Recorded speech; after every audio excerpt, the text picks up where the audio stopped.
I declare this meeting open at 7:02 p.m. and welcome everyone to this public meeting. I would like to acknowledge the traditional custodians of the land on which we meet today and pay our respects to elders past, present and emerging. We extend that respect to any Aboriginal or Torres Strait Islander person here this evening. It is our prayer that as elected representatives, we speak respectfully and consider the needs of all current and future residents, as well as the impacts on the environment in which we live. Tonight, I would appreciate it if everyone present in this room allows us to make decisions free of interjections so that we can make the best possible decisions for the community. In particular, I would like to call out a few rules and expectations. 1, we will have one person speaking at a time. The councillors will signal to me their interest and I will invite each of them to speak when appropriate. 2, the public has a right to attend this meeting as an observer. However, members of the public gallery are to observe in silence so as to allow the councillors to focus on decision making. 3, as per clause 5.31 of the Code of Meeting Practice, this council meeting is being recorded and it is being made available live via the council website. Only councillors and staff will be shown on camera. For the councillors participating in this meeting, I would also ask them under clause 5.30 to refrain from making potentially defamatory remarks. 4, clause 2.1 of the Code of Meeting Practice outlines the principle for all meeting attendees to treat each other with respect and to behave in a way that contributes to the orderly conduct of the meeting. In particular, for councillors, this means that their speeches and questions should remain on topic and genuinely focused on exploring the issue at hand rather than on casting other councillors or members of the public in bad light. As chair, I will be ruling speeches and questions as out of order if I believe that what is being said is not consistent with our meeting principles in clause 2.1. 5, if any councillor would like to raise a point of order as per clause 15.1 of the Code of Meeting Practice, I ask that they turn on their mic and say point of order. I will then pause the timer and allow the councillor to raise their concern before I rule on whether it is a valid point of order. 6, council may close part of the meeting to deal with certain confidential matters in accordance with Section 10A of the Local Government Act. These discussions will not be open to the public or the press and will not be webcast. Now we're here for apologies. Are there any apologies for councillors? Councillor Spencer. Yes, an apology from Councillor Christine Kay. She's unwell. So I move a motion to accept these apologies and grant a leave of absence. Moved by Councillor Nye, seconded by Councillor Alec Taylor. All those in favour? That is unanimous. Are there any apologies for staff? Mr. Mayor, there are no apologies from staff. All right, thank you. Now, disclosures of interest. Are there any conflicts of interest declarations for councillors?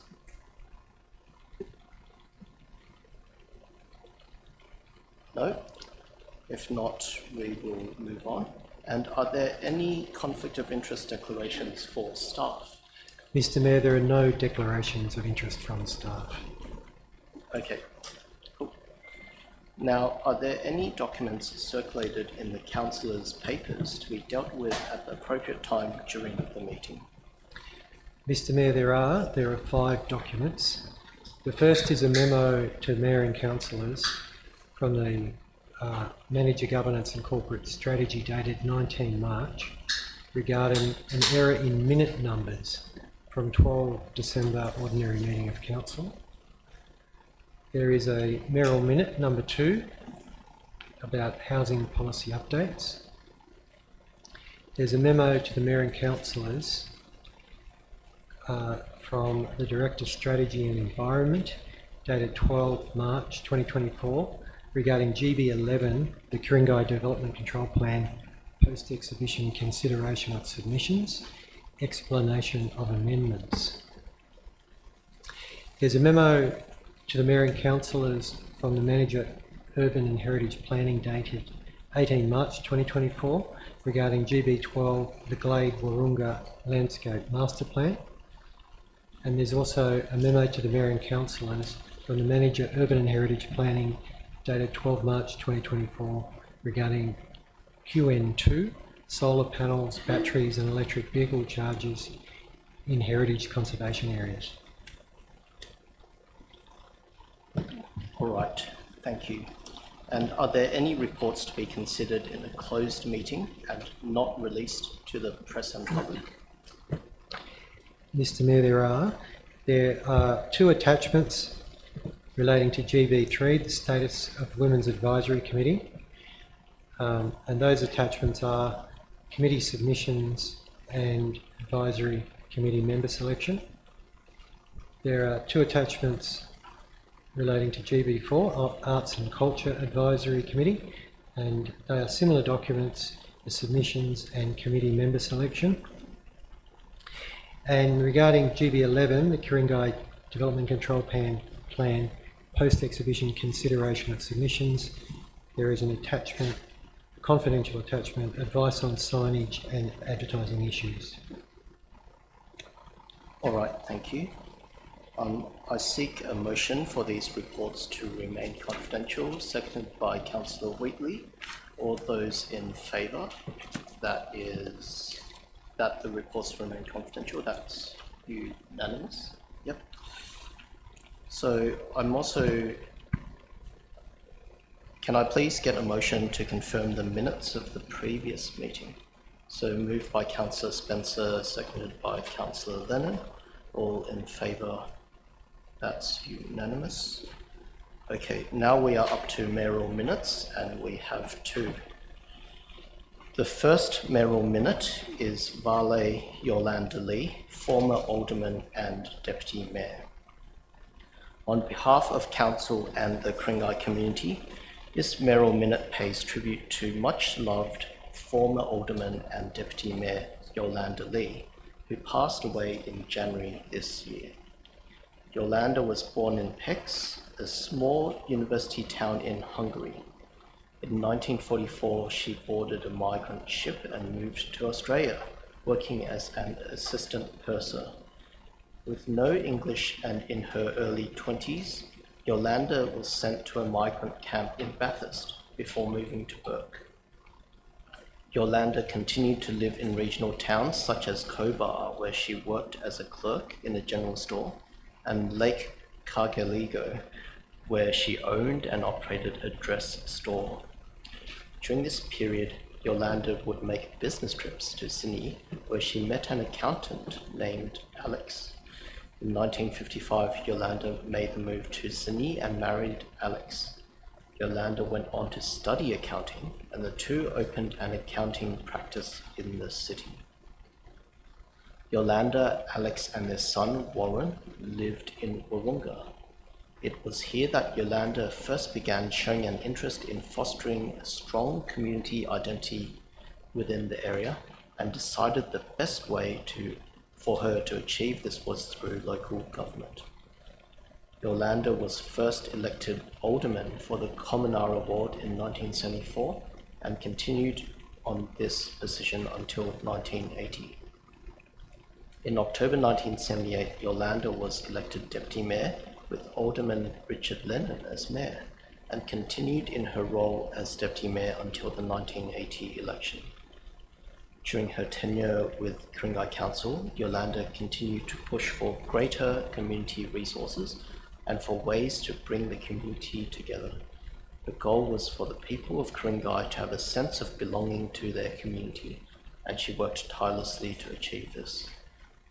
Yolanda was a driving force behind a long list of new and upgraded community facilities, including bike tracks, sporting fields and amenity buildings, tennis courts, the West Pymble swimming pool, the Scout Hall in Turramurra, and the Hillview Community Resource Centre, to name just a few. To gain a greater understanding of Yolanda's vision for Ku-ring-gai, we can turn to a newspaper article from the Advocate Courier dated 22nd of March 1978 titled A Sense of Belonging, and take Yolanda's own words within the text. When I moved to Ku-ring-gai, I had no sense of identity with the community, she said. Ku-ring-gai people were categorized by this or that old school tie and family background tags, but not as people. Now that I am on council, I hope to rectify this. Let me crystallize it by saying that we segregate people into drawers: senior citizens, returned service people, and so on. I want to bring the people of Ku-ring-gai together, whatever label they wear. Our condolences to Yolanda's family at this difficult time. Yolanda will always be remembered for her dedication to the people of Ku-ring-gai and making the area a better place for all to live. So the recommendation here is that the mayoral minute be received and noted, that we stand for a minute's silence to honour Yolanda Lee, and that the mayor write to Yolanda Lee's family and encloses a copy of the mayoral minute. I would like to invite any speakers on this item. So we have Councillor Leonard. Thank you, Mr. Mayor. Yes, as you heard, in 1974, Yolanda was living in Wahroonga. She was actually in Lucinda Avenue South. And her home was a long battle axe block. And at the end of that battle axe block, there was bush. And not too far through that bush was my childhood family. And thus, I got to know Yolanda and her family. In particular, there was a proposal in 1974 for what at the time was called a cluster development of housing. Now, in the standards of today and what the state government is threatening over us, the cluster development was pretty mild. But in 1974, it was a diminution of the amenity of this area, a loss of bushland for housing. And my father and Yolanda, as a couple of simple local residents, took up the fight against this proposal. And the way they felt to respond to that in 1974 was to stand for this council. And what is possibly not clear from this is that they stood as a team. In the electoral system we had in 1974, there was no above-the-line voting. It was only below-the-line. Candidates were chosen by ballot on the ballot paper, but they would stand as teams and they would swap references. Under the old voting system too, when a candidate was elected, the votes carried through. It wasn't like the current system where you exhaust. So candidates needed 50% plus one to get elected, and a lot of the time pairs were elected. And my father and Yolanda were a team. It was a perfectly equal and even team. They had double-sided how to vote cards, with one for my father, one for Yolanda on each side, and two for the other. And throughout their 6 years together as the two aldermen, as they were then called for Common-Ara Ward, they were always a team of equals. Even when my father was mayor and Yolanda was deputy, they were still a great sense of being equals and working together, as people did in those days. And they worked together on a lot of things. We heard a bit about the Hillview development, which again is an issue today. A lot of us would like to preserve Hillview as a community resource, just as my father and Yolanda and others did in the late 1970s. They worked on Eraldine together. They worked on the netball courts at South Turramurra together. They did a lot of things together for the common good.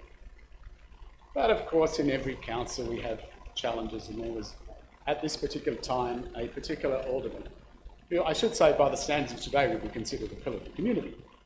But in late 1970s, 1980 was a wee bit controversial. One person referred to him as Darth Vader recently too, but he was actually better, so I shouldn't be too harsh. But as I look around now, we all have glasses of water. We have jugs of water, and that's all we have.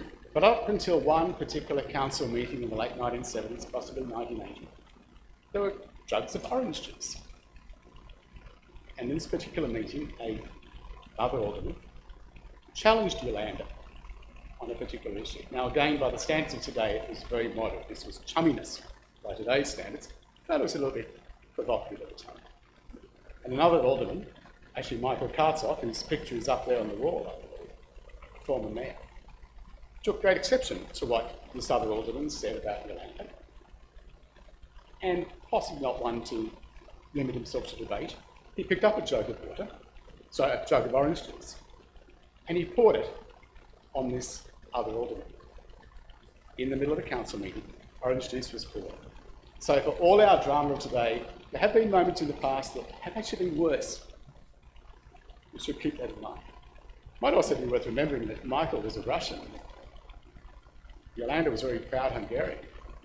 And the fact that he stood up for her was a sense of the community that they both engendered at the time, despite the differences they saw the common issues that they had in common good. And as we look around here and think we don't have orange juice, we might remember that was due to Michael Kartsov that one day. But Yolanda made a great contribution to public life in 6 years. It was a privilege and a pleasure to know her as a family friend. And she worked tirelessly for the common good, and she believed in the common good. And it was an era where aldermen did believe in the common good, and there was a sense of community. And this municipality is much better off at the time that Yolanda was on council. So I'd like that to be recorded. And I'm appreciative of knowing it. I might just close with a wry moment, because as I said, look, she was a very active and very connected member of her community in South Warringah and around Lucinda Avenue. But she never stopped being a proud Hungarian. And we were given, actually, I went to Yolanda's funeral a month or so ago, and we were given as we left a thank you card with a quote from Robert Capa, who said, "It's not enough to have talent, you also have to be Hungarian." So in memory and fond memory and in honour of Yolanda, I share those thoughts with you. And thank you for your time.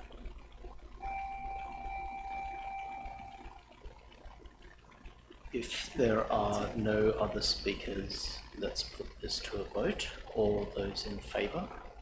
That is unanimous. So we will now have a minute's silence to honour Yolanda Lee.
All right, next up is a late mayoral minute number 2, housing policy updates for March 2024.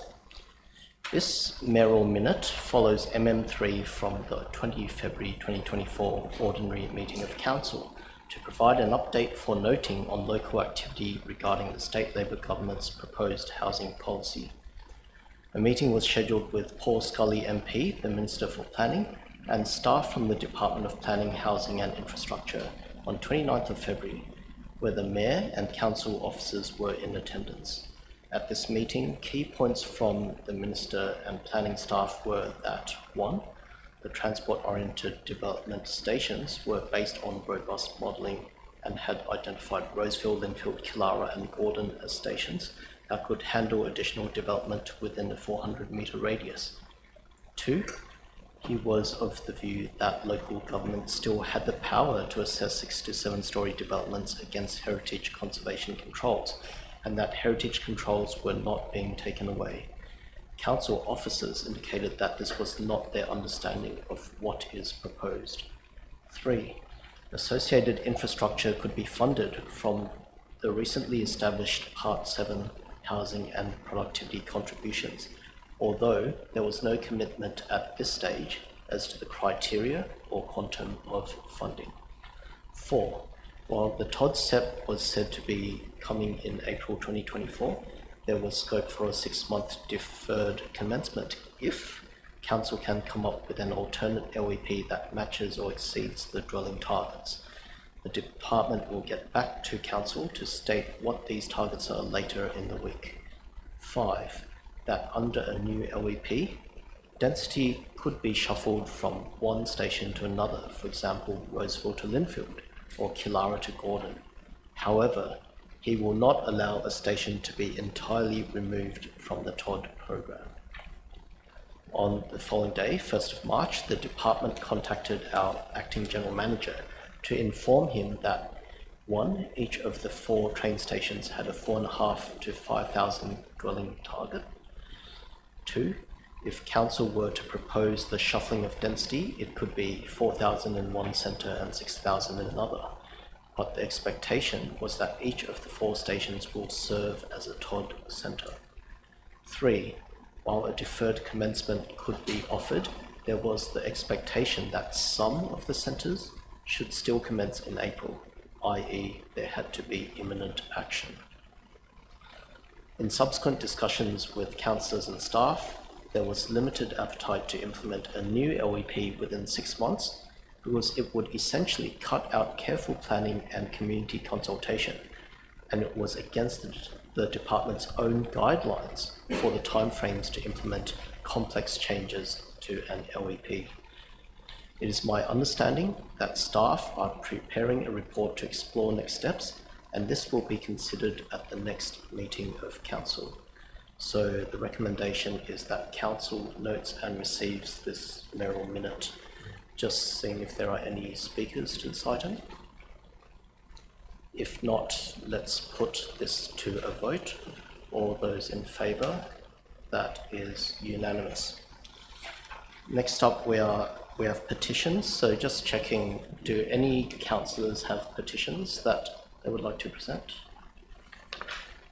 No? We will now move on to general business. Nominations of items on the agenda for a site inspection. So I would like to invite councillors to nominate any items on the agenda that they would like to have a site inspection for. No site inspections for committees or, okay. Next is, can I please ask a councillor to nominate any items on the agenda that they wish to adopt in accordance with the officer's recommendation, allowing for minor changes without debate. So, Councillor Alec Taylor. Thank you, Mr. Mayor.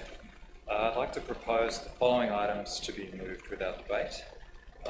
And starting with GB1, the revised recommendation from staff earlier today.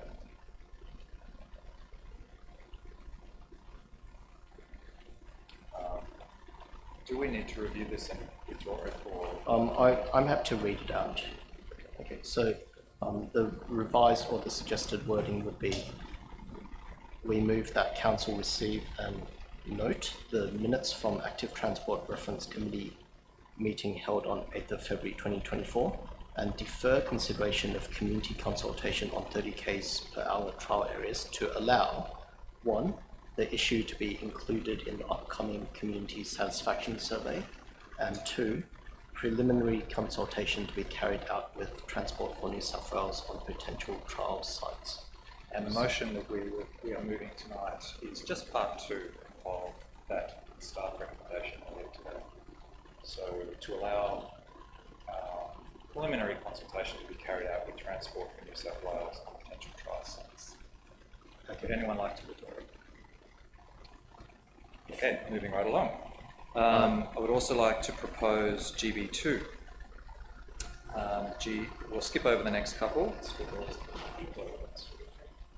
Yeah, we're going to skip over that. Straight to GB5 and then GB6. Anyone like to withdraw GB6? Withdrawn? Okay. Then GB7, GB8, GB9, GB10, generic plans of management, GB11, the DCP. We're going to skip over GB12 and also I'm proposing GB13. So To be moved without debate. Yep, so to summarise, it's proposed GB1 as amended just then, plus GBs 2, 5, 7, 8, 9, 10, 11 and 13. That's correct. Is anything that people would like to withdraw? No, otherwise seeking a seconder, that is Councillor Spencer. All those in favour of that, that is unanimous. Mr. Mayor, I would also like to pass on a wish from Councillor Kay through Councillor Spencer to defer consideration of NM1 and NM2 to our following meeting. So, look, I guess you could do that if you want. Well, basically, if the mover's not here, then we don't have to vote on it. So, All right. yeah, we can deal with it next meeting. I'm sorry, I'm so sorry. Yes. Procedural. Yep. If the mover is not here, then it's lapsed. Yeah, So, it's but lapsed. she doesn't want it to be lapsed. She wants it to be deferred. She wants it to be. Yes, thank you. Oh, okay, well, let's do that anyway. So NM1 and NM2, it's deferred till next council meeting, Okay, or yes. ordinary meeting of council, seconded by Councillor Spencer. Those in favour of deferring it, that's unanimous. That's fine. And as mover of NM5, I would like to move it for voting without debate. Okay, so seeking a seconder. So that was Councillor Lennon first. All those in favour of NM5, that is unanimous. All right, cool. Are there any other items that you? Mr. Mayor, I'll be happy to move. The speaker list says Councillor Greg Taylor first. So I'll ask Councillor Greg Taylor first. I'd like to remove NM3 from the agenda. So, Anybody from the auditorium is interested in NM3, we're removing it from the agenda. so NM3 was moved by, well, was a motion by two people. So, I mean, you can withdraw. But Can I confirm with my colleague? Okay, so Councillor Lennon, would you like to withdraw NM3 from the business paper, like from the agenda for today? Or would- I'm not sure the exact language, but yes, we don't intend to move it. Okay, sure. So we can, yeah, so we, well, so 8.2 of the Code of Meeting Practice says that the order of business as fixed under clause 8.1 may be altered for a particular meeting if the council, if a motion to that effect is passed at that meeting. So if we want to do a motion to not cover NM3, given that these two, like the two riders. I'm not sure we need to complicate it. I just wanted to let the auditorium know that we won't be moving that motion if that's what they came for. So we just won't raise it. I'm okay with. Well, so do you want to let it lapse or not let it lapse at the time? Yeah.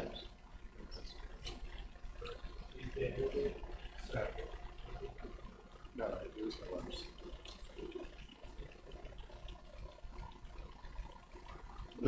Let's just remove it. Like, we'll get on to that, and if there are no movers, we'll continue. So, anyone else? Councillor Smith. Yeah, thanks, Mr. Mayor. I'd like to move GB12 with a minor amendment, please. Okay, so what is the minor amendment? The staff don't actually have it. I've actually received a lot of written correspondence regarding lighting meeting the Australian standards.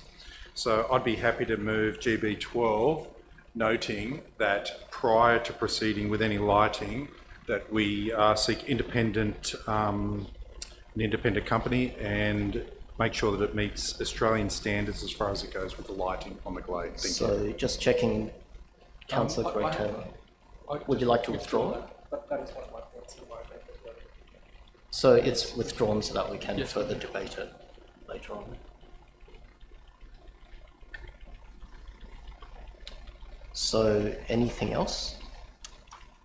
If not, let's move on to the next section.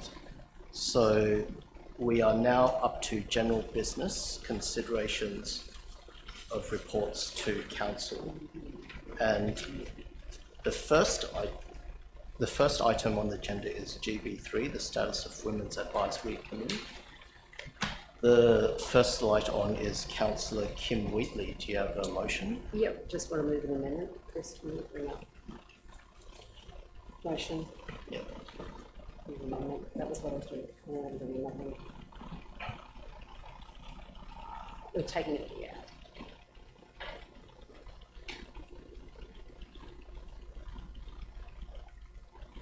So would you like to just read it out for us and then we'll seek a second? Yep. A, that council arranges a council briefing to discuss the selection criteria for the status of the Women's Advisory Committee. B, Oh, what's on the screen seems different. that's different to what I've got.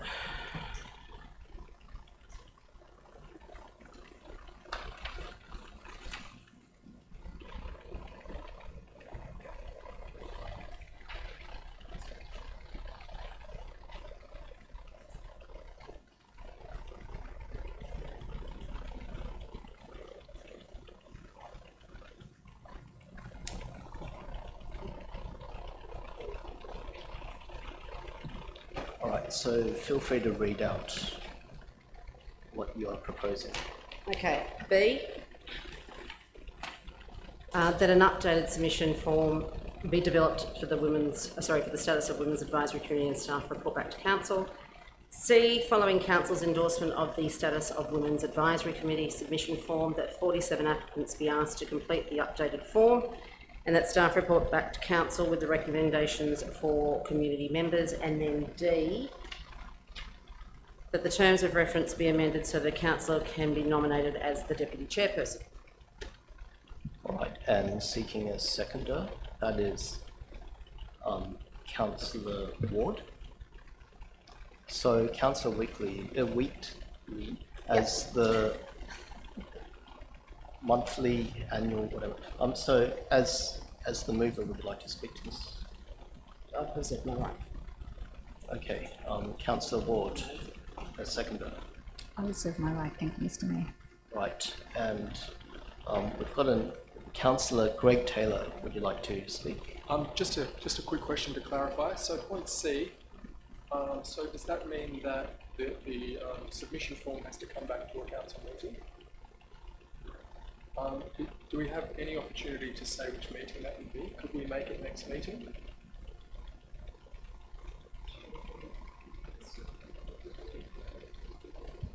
So, Director of Community, comments? Mr. Mayor and councillors,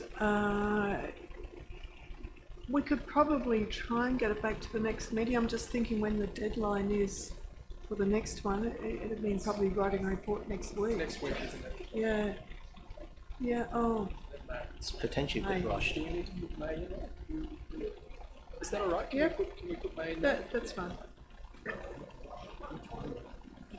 Point C.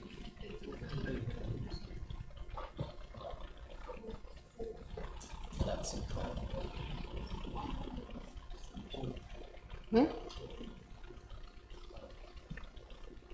Sure.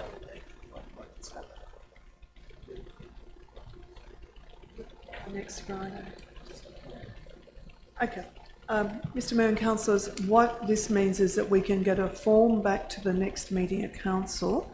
If council endorses that form, we would then have to go to the 47 applicants. We'd probably have to give them a little bit more time than the May meeting. So it may be June. We'd have to look at the timeline because the deadline for council meetings. Can we leave May in there and then defer it to June if we need to? Through you, Mr. Mayor. Yes, we can certainly have the form back to you for the May meeting. Thank you.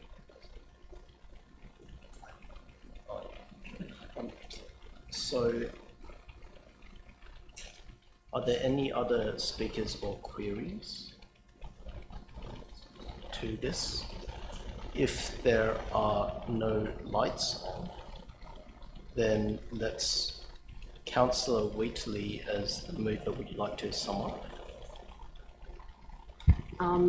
Just wanted to make a reference in regards to that I think it's important that a councillor be nominated to the deputy chairperson for consistency in the fact that we have every other committee that we have at council has both the chairperson and the deputy chairperson as a councillor representing them. Okay, let's put this to a vote. All those in favour, please raise your hands. That is Councillors Spencer, Lennon, Smith, Wheatley, Alec Taylor, Councillor Greg Taylor, Councillor Warden, Councillor Nye. Against is Councillor Pettit. I declare that carried.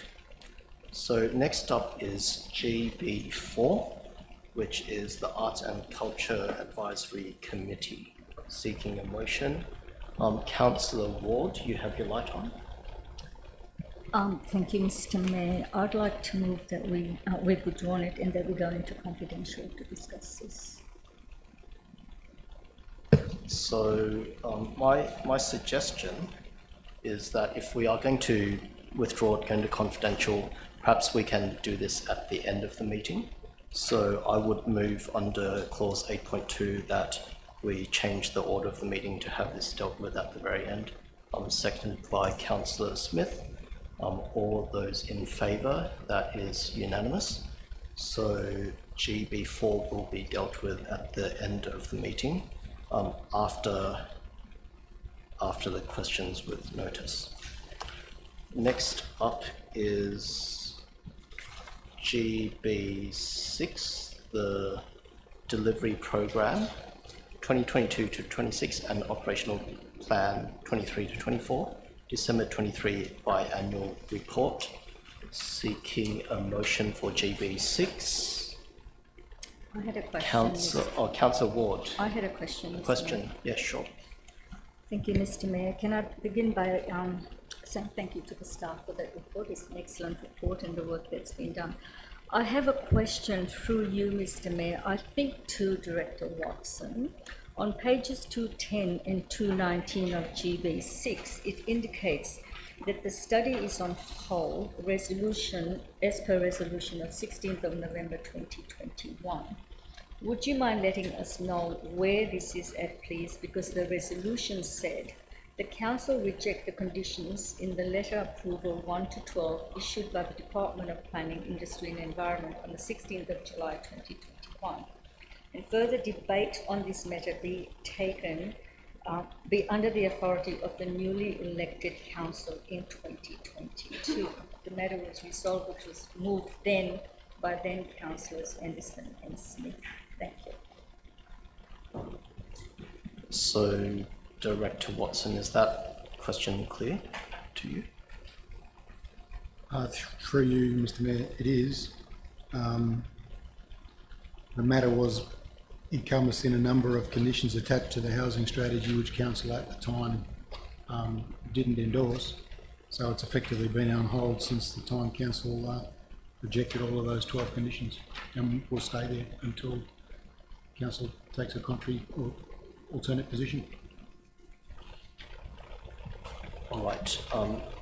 Just Anyone? a Yes, follow-on Councillor question, Ward? Mr. Mayor. Sure. Pardon my ignorance. So was that something the council had to bring back to the council, or was that something the staff needed to bring back? Through you, Mr. Mayor, the matter was brought back to the new council in, I think it was either the February or March of its first term, and the council decided not to do anything at that time either.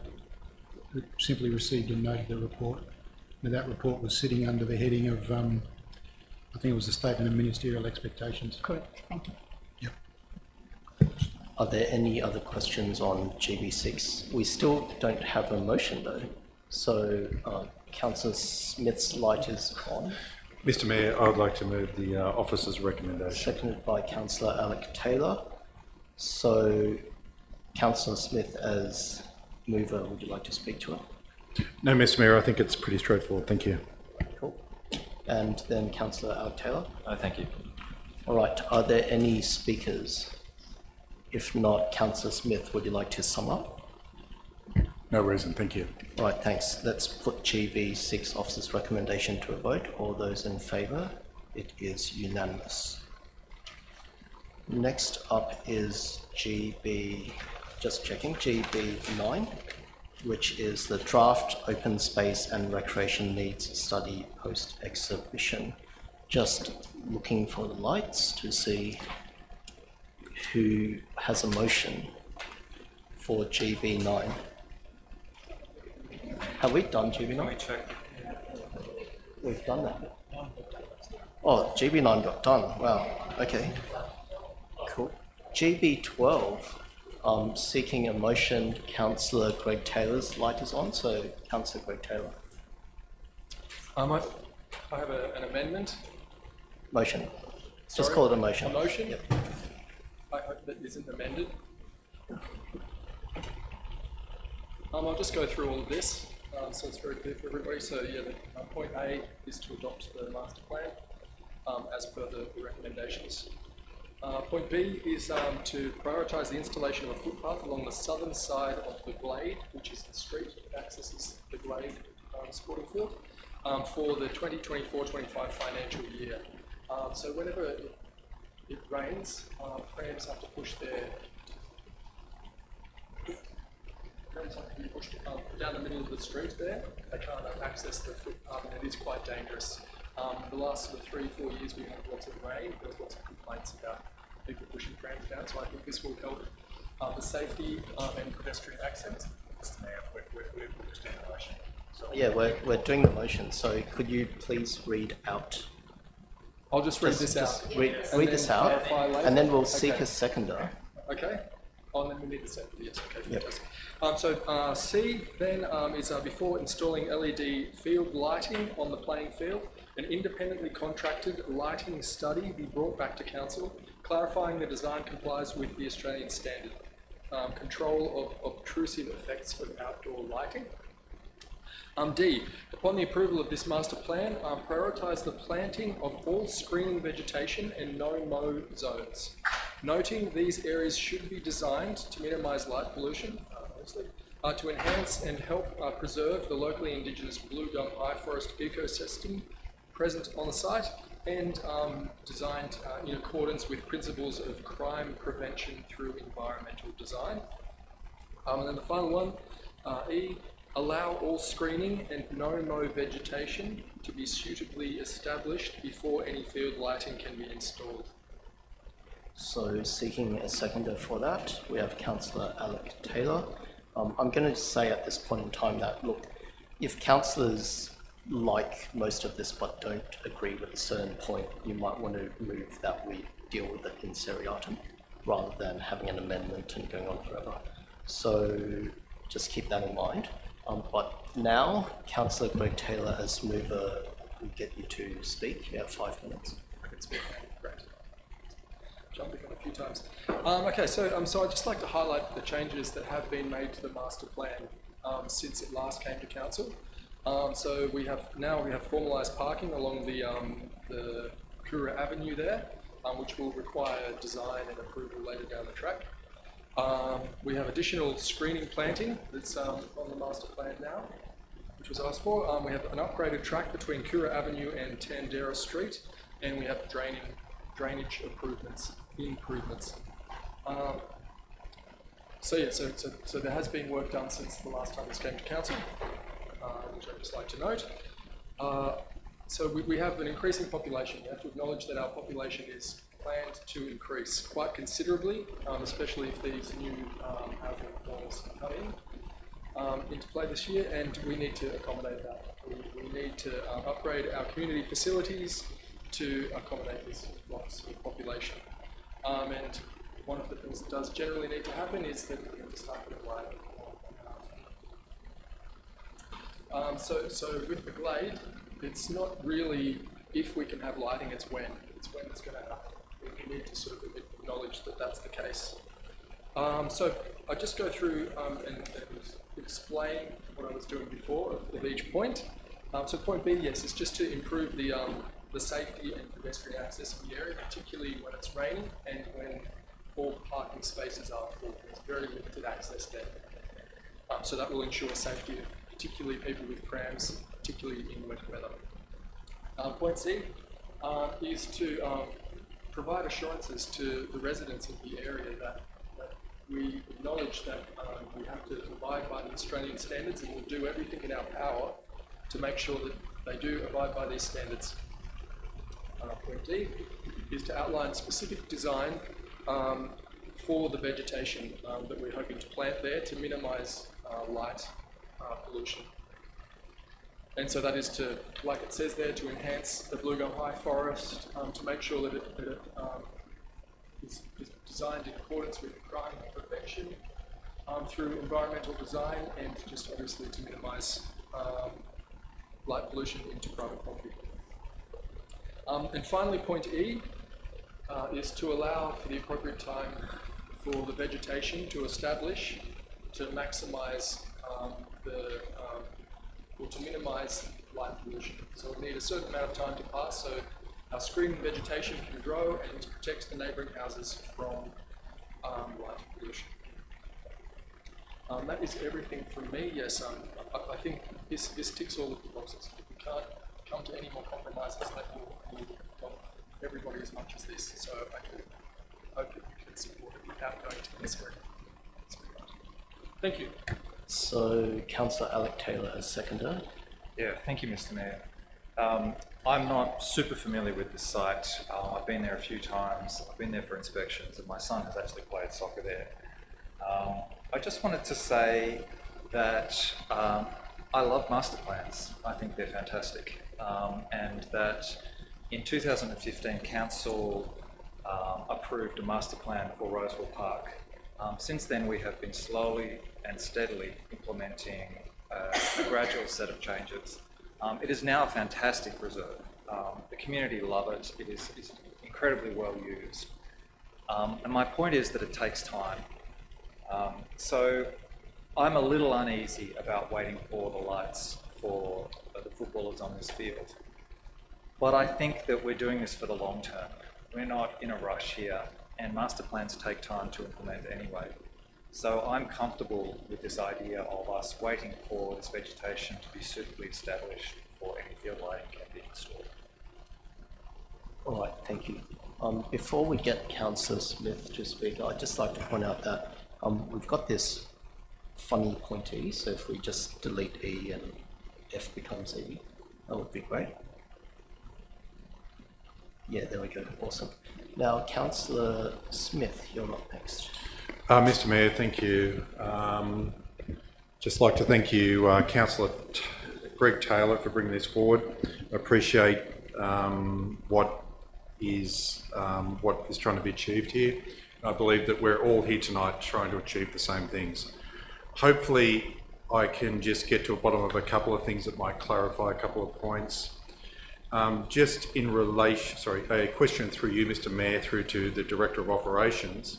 In relation to the southern side footpath that we're talking about here, haven't we got a footpath policy that's in place that would address and pick this type of requirement up when required? Through you, Mr. Mayor, there is a prioritisation program that we have in place, yes. Okay, just a little bit further to expand on that.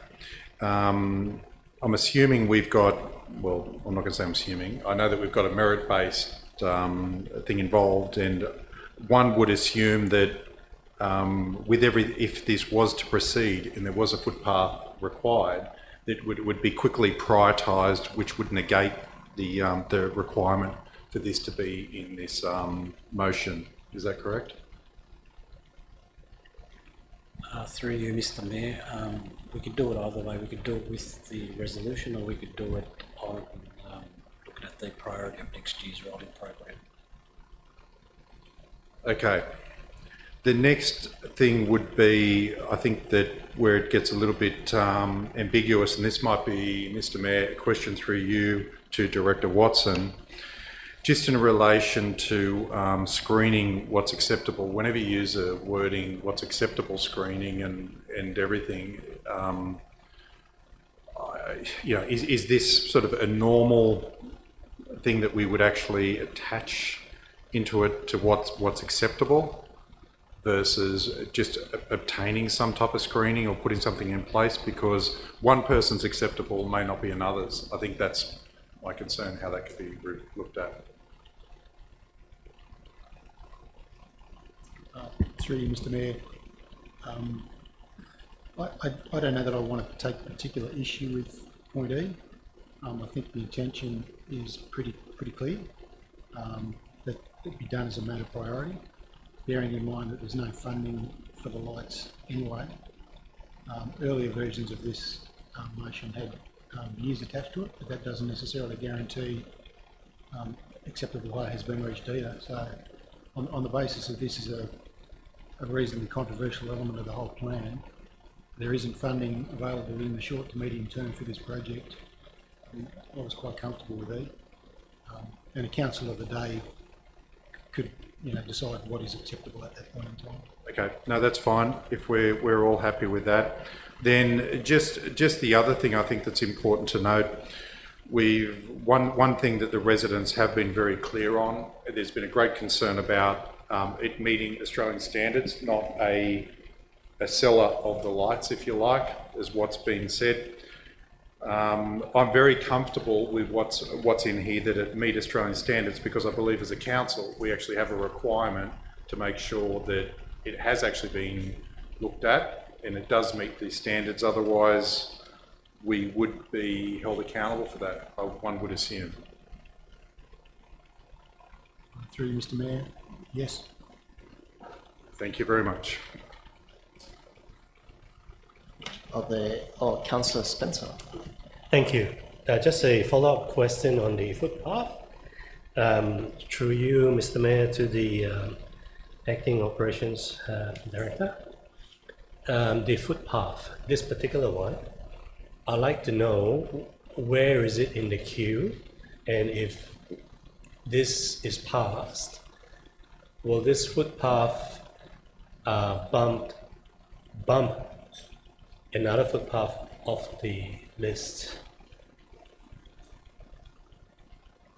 Through you, Mr. Mayor, I think the current prioritisation based on current funding levels has this footpath within the next 3 to 4 years from memory. So it is, sorry, just to clarify, so is this jumping the queue? Because the answer was that it's going to be 3 to 4 years, but this motion asks for the footpath to be installed in 24-25. So we are bringing it forward.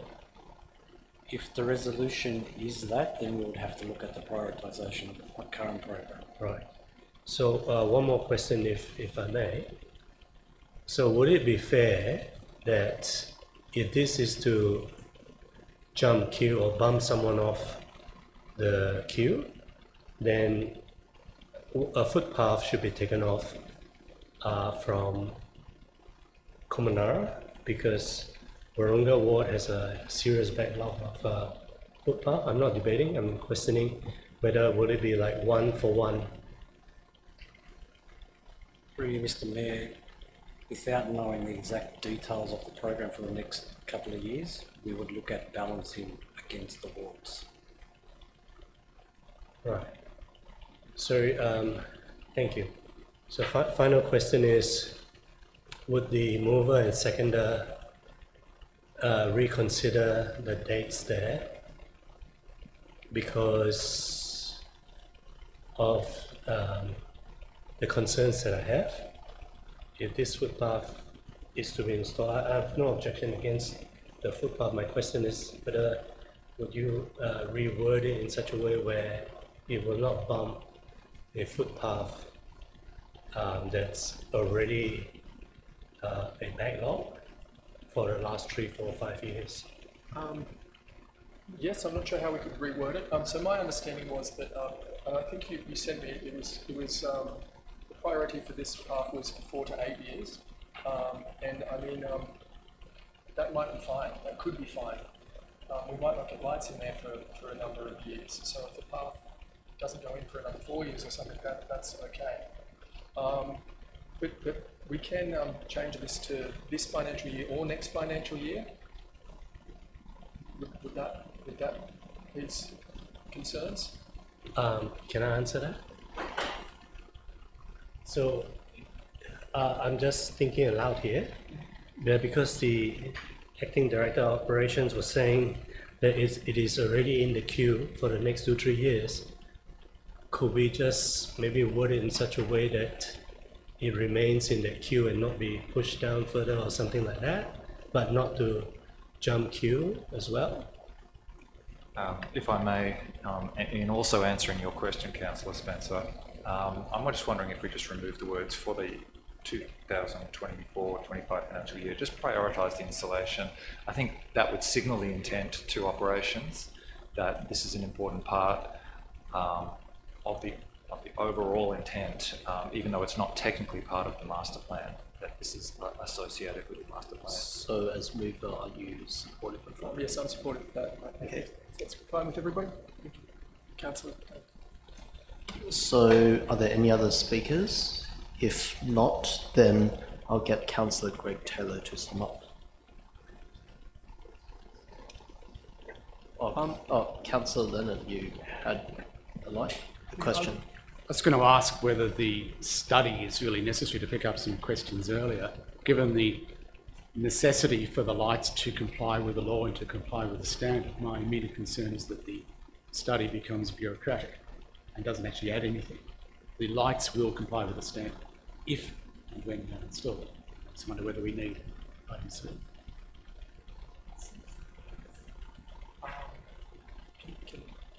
So,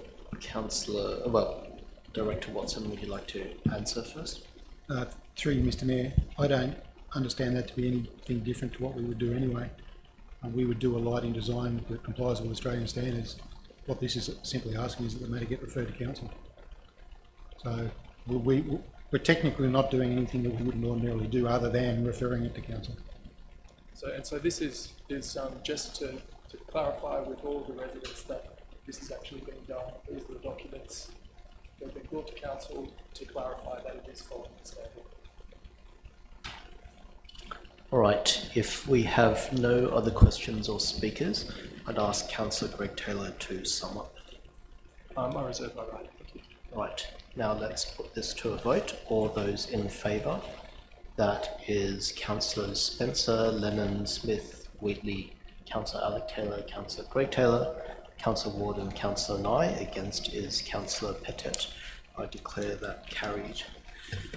Next up, we have notices of motion. So noting that NM1 and NM2 will be done next month in April.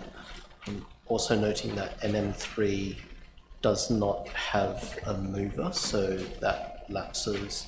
We are up to NM4, Youth Advisory Committee. As the mover of NM4, I seek a seconder first, and that's Councillor Ward. And now I'll reserve my right to speak as the mover. I'll ask Councillor Ward to speak to it if she would like. Thank you, Mr. Mayor. In support of this motion, I make the following comments. In 2021, Ku-ring-gai LGA had a population of 124,075, with 17.8% or approximately 22,100 people between the ages of 12 and 24. A New South Wales Youth Advisory Council, YAC, plays an important role in advising the New South Wales Government on issues that are relevant to young people across the state. Membership of the YAC is open to all children and young people between 12 and 24 years of age residing in New South Wales. Applications are sought from young people with diverse backgrounds and life experiences from across New South Wales. It is important that in this council we are responsive to the needs of children and young people and adaptive to the changing times of rapid growth and new technologies. To this end, I have been in discussions with Laura Strawbridge, Sophia Lau and Kevin Howe for over 6 months about forming a youth advisory committee. Without predetermining the outcome of the review, it is hoped that this committee provides the opportunity to create greater awareness and appreciation within the general community of the needs and talents of young people, while also giving young people experience in local government and community affairs. Thank you, Mr. Mayor. So I would also like to speak to this. So look, I think this is a great idea. The majority of other Sydney Metro councils do this, and point B of the motion gives us the opportunity to talk to some of those councils and learn from them to see what has worked and what doesn't work. Now, if we have a youth advisory committee operating, it does mean the young people of Ku-ring-gai have an opportunity to contribute to potential policies that Ku-ring-gai Council will adopt. It will give us insight into how young people think and how we can cater our services to benefit that part of the demographic. We are also getting close to council elections, and I've actually had one or two really young people say, hey, I'd like to become a councillor. But through conversations with them, it's quite clear that it's a very expensive process to put yourself up and to campaign for a very long time, and especially when you don't have as much life experience as some of the other candidates. Unless your name is David Ossip, you'll find it hard to get elected. So I think the Youth Advisory Committee is a good opportunity for young people to have an opportunity to have a say to the policies that Ku-ring-gai provides. And I would encourage other councillors to support points A and B here. And I will treat that, if there are no other speakers, I will treat that as a sum up as well. So let's put NM4 to a vote. All those in favour? That is unanimous. Okay, so NM5 is already done. So I do note that we still have GB4, which we'll deal with at the end of the meeting. But we are now moving on to confidential matters, which there are none. Business without notice. Is there any business without notice? No. Next up is questions with notice. So we have 2 questions with notice. The first one is in regard to the North Turramurra recreational area and the NSFA grandstand. So I believe that the answer to that has been provided in the papers. And as for question with notice 2, solar panels, batteries and electric vehicle chargers in heritage conservation areas, I believe that an answer to that has been provided in the late items as well. So we are now up to inspections, which there are none. So we will now go back to GB4, Arts and Culture Advisory Committee. Now, if at this stage councillors would like to move this into confidential, this may be the right time. So we have a motion from Councillor Smith. Did you want to move that? We're going to Point of confidential. order, Mr. Mayor. I beg your pardon, just a quick clarification. Sure. Just with the question with notice regarding NTRA, I was just wondering where that is in the agreements. Are you saying that's in the paper? Oh, I beg your pardon. So, I'm sorry, for the purpose of clarification, could the director just identify where it is, please? Thanks. Mr. Mayor, the response to QN1 is on page 868 of the business paper about NTRA.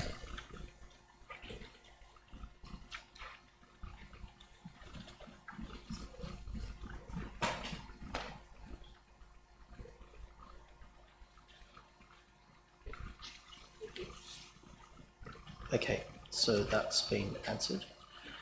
So we are now up to GB4. So Councillor Smith, do you have a motion or would you like to ask for things to go into confidential? Mr. Mayor, I would like to move this GB4 into confidential. Thank you. Seconded by Councillor Ward. Let's put this to a vote. All those in favour, that is unanimous. So council will now go into confidential session to discuss the remaining item GB4. We may potentially vote during that time, and I will announce the results afterwards. May I ask the staff to make the relevant arrangements for the confidential session?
All right, welcome back everyone. So the council has just come out of the confidential session, at which point during which we voted on GB4 about the Arts and Cultural Committee. During that time, council resolved that council amend the terms of reference of the Arts and Culture Advisory Committee to include 16 community members, and 2, that council appoint to the committee the 15 applicants who had been recommended by the selection panel, plus the addition of candidate number 25. That was put to a vote and that was unanimous. So now that there is no other business, I would like to thank councillors and staff. I would also like to thank members of the public for their attendance. The webcast of this meeting will be available on the council website and minutes will be published within the next 2 working days. I declare the meeting closed at 8:33 p.m.